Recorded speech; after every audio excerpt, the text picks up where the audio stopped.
sosial sahədə Azərbaycan hakimiyyəti fəlakətli bir siyasət aparır. Pensiya təminatı nə haldadır? Hələ bu yaş məsələsini bir tərəfə qoyaq da ki, bu gündə müzakirə olunmalıdır. Hər gün müzakirə olunmalıdır. Bax, mən təəccüb eləyirəm ki, tutaq ki, İlham Əliyevin qəddar repressiyalarından danışmaq bəziləri üçün maraqsızdır və yaxud da risklidir. Nə bilim, Tərtər cinayətlərindən danışmaq, siyasi məhbuslardan danışmaq, seçki azadlığından. Qardaşlar, bu pensiya təminatı, pensiya hüququ sosial hüquqdur və hamımızın borcudur. Hamı da danışa bilər bundan ki, necə olur ki, İlham Əliyev öz məmurlarına Avropa, qərbi Avropa standartları səviyyəsində əmək haqqı və pensiya verir.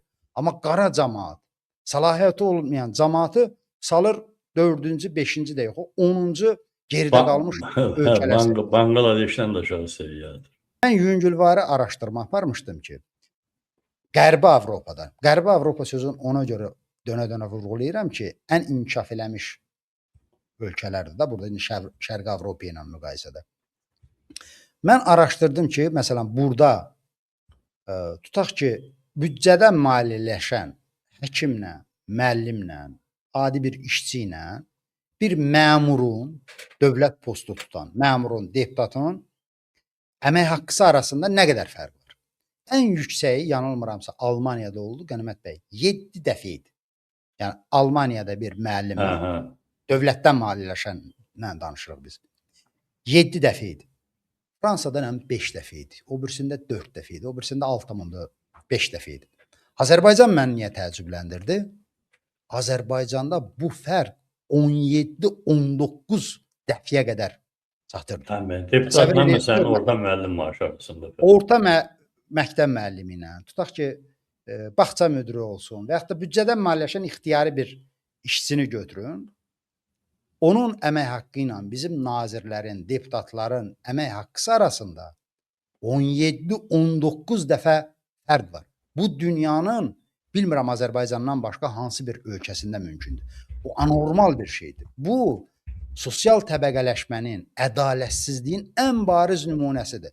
Və nəzərə alın ki, bunlar təkcə əmək haqqı məsələsi deyil ki, bu əmək haqqı həm də onların pensiya hüququna şamil olacaq. Biz tamaşaçılarla neçə dəfə gördük ki, ötən 3 ayda, mən yanılmıramsa, 3-4 keçmiş hakim var idi ki, məhkəməyə müraciət eləmişdi ki, mənə az pensiya kəsilib, o pensiyanı qaldırın. Və qaldırdı da məhkəmələr. Söhbət bilirsiniz hansı məbləğdən gedir? Həmin hakimlərə 5-6 min manat pensiya kəsmişdilər, onu qaldırdılar, edilər 8 min nə qədər. Azərbaycan üçün, hörmətli tamaşaçılar, təsəvvür eləyin də bu pul nə deməkdir? Pulun yuxarı həddi yoxdur, başa düşürəm. Amma bir ölkədə ki, minimum təqaüd 320 manatdır. Orada necə ola bilir ki, məmur 7 min, 8 min pensiya alır? Necə olur? Bu ritorik sualdır. Ona görə olur ki, ölkə bir qrup acgöz, quldur tərəfindən əsarət alınıb, qara cəmaat kölək nəzərindədir. Bir qrup insan isə səlahiyyətli bir şəxslər kimi ölkəni idarə edir və bizim başımıza əhkam kəsirlər.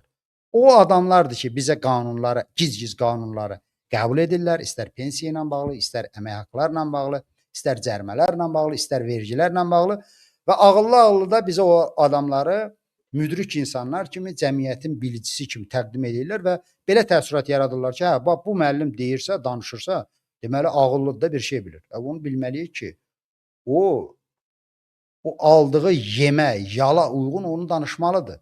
Çünki onun həyatında hər şey gül çiçək içərisindədir. 10 min, 12 min xalis büdcədən maaş alır. Onun yanında nə qədər korrupsiyası var, obyektləri var. İşdən çıxandan da sonra nə qədər səlahiyyətləri var. O tərifləməli də İlham Əliyev. İlham Əliyev tərifləməli yox. Hər gün gedib növbəyə dayanmalıdır. İlham Əliyevin itinin ayağını yuyub onun suyunu içməlidir.